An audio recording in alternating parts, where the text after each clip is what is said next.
गोंदिया शहर ट्रैफिक शाखा को आधुनिक इंटरसेप्टर वाहन मिल चुका है। अब ट्रैफिक नियमों का उल्लंघन करने वाले वाहन चालकों पर तुरंत कार्रवाई की जाएगी। इस वाहन में लगे हाईटेक कैमरे वाहन और नंबर प्लेट की तस्वीरें कैप्चर कर सीधे चालान जनरेट करेंगे। ऐसे में गोंदिया जिले में अब नियम तोड़कर वाहन चलाने वालों को संभल कर चलना होगा।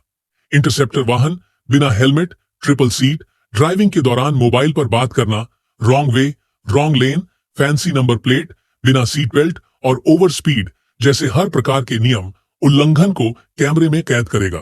तुरंत फोटो और लोकेशन रिकॉर्ड होकर चालान सीधे वाहन चालक के पास भेज दिया जाएगा। गोंदिया जिले में ऐसे 2 इंटरसेप्टर वाहनों की तैनाती की गई है। एक जिला ट्रैफिक शाखा को और दूसरा शहर ट्रैफिक शाखा को दिया गया है। शहर और आसपास के प्रमुख मार्गों पर ये इंटरसेप्टर वाहन लगातार निगरानी करते नजर आएंगे। आपल्या गोंदिया पोलीस दलाला नुकतेच एक मोबाईल इंटरसेप्टर व्हेकल मिळालं आहे. ट्रॅफिकच्या नियमनासाठी याचा फार जास्त उपयोग होणार आहे. याच्यामध्ये जवळपास 8 टाईपचे व्हायोलेशन्स, रोड ट्रॅफिक व्हायोलेशन्स हे डिटेक्ट करतं आणि ते आपण डिटेक्ट करून त्यांना आपण ऑनलाईन जे आहे ती दंड त्यामध्ये करू शकतो. त्याच्यामध्ये ट्रिपल सीट असेल, विदाउट हेल्मेट असेल, सीट बेल्ट लावून येणं असेल, ओव्हर स्पीडिंग असेल, अशा वेगवेगळ्या प्रकारतील हे 8 टाईपचे व्हायोलेशन्स डिटेक्ट करणार आहे आणि याच्यामुळे आपल्याला गोंदिया सिटी तसेच गोंदिया जिल्ह्यामधील जे काही ट्रॅफिकच्या समस्या असलेलं ठिकाण आहे त्या ठिकाणी याचा आपल्याला योग्य वापर करता येणार आहे. सध्या आपल्याला गोंदिया जिल्हा पोलीस दलामध्ये याचे आपल्याकडे एक वाहन आहे आणि आपले जे महामार्ग पोलीस आहेत त्यांच्याकडे सुद्धा याचे एक वाहन आहे. असे दोघं युनिट म्हणून आपले 2 वाहनं जिल्ह्यामध्ये आहे. तर आपण याचा आता ग्रामीण आणि शहर दोन्ही ठिकाणी याचा वापर करणार आहोत. बरोबर आहे, ते तुमचे मोबाईलवर याचे चालान येणार त्यामध्ये तुम्ही ते वाहतूक विभागाकडे भरू शकतात. जर तुम्ही चालान नाही भरले वेळेवर तर ते केसेस कोर्टामध्ये पण आम्ही पाठवतो आणि कोर्टात जाऊन मग त्याचा निपटारा होत असतो. परंतु ते लोकांना सूचना आहे की तुम्ही जर ट्रॅफिक विभागाला त्याचे चालन भरले तर पुढची तुमच्यावर कारवाई होणार नाही. आणि आता यामध्ये ही सिस्टीम मॅन्युअल नाही राहिलेली, ही ऑटोमॅटिक सिस्टीम आहे. ज्या ठिकाणी हे वाहन उभे राहणार त्या ठिकाणी कोणत्याही प्रकारचे ट्रॅफिक व्हायोलेशन असेल, ट्रिपल सीट, मोबाईलवर बोलणे असे, तर ते आपोआप ट्रॅक करून ते दंड भरणार आहे त्याच्यामध्ये. तर नागरिकांना हेच आव्हान आहे की आपण गाडी चालवताना ट्रॅफिक नियमांचे पालन करा आणि सजग आणि सतर्क राहून आपण ही गाडी चालवायचं आव्हान.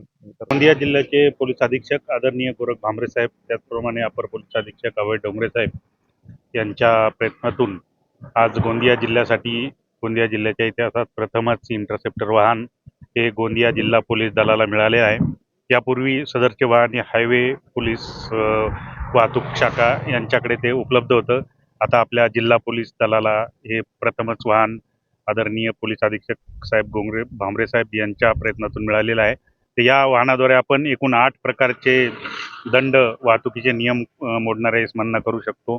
त्यातमध्ये आहेत जसं no helmet, triple seat, wrong way, wrong lane, seat belt, अशा विविध 8 प्रकारचे आणि स्पीड व्हायोलेशन महत्त्वाचा त्यात फाईनचा जो प्रकार आहे तो स्पीड व्हायोलेशन आहे.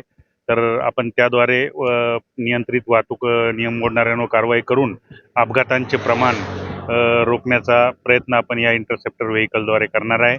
संपूर्ण जिल्हाभर हे वाहन फिरून आपण स्पीड व्हायोलेशन, त्याचप्रमाणे जे 8 प्रकारचे फाईन आहेत यावर कारवाई करणार आहे आणि त्यामुळे आपल्याला अपघातावर नियंत्रण करण्यासाठी नक्कीच मदत होणार आहे.